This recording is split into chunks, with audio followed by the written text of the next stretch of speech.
Hello, third graders. Okay, so now it's time for our vocabulary talk. So today we're going to have four different words we're going to discuss today so it can help better understand our text of Below Deck, a Titanic story.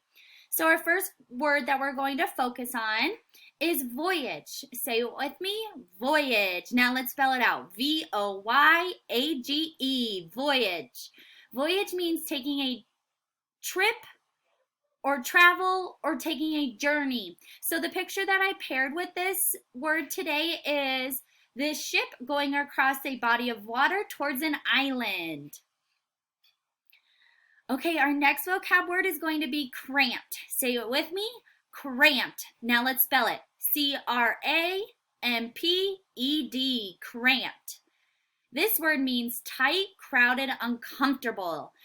So my picture that I have paired with the vocab word cramped is going to be this man who's trying to work, but he's too cramped in his workspace. So these are our two words that we're going to focus on. Our next two words are going to be cabin. So say cabin with me. And then we're going to spell it C-A-B-I-N, cabin. Cabin means a passenger's room on board a ship. So here's a cabin. This is actually a real picture of what a cabin would look like during the Titanic if you were riding in a third class cabin. Stewards. So stewards is a person in charge of serving others on an airplane or a ship.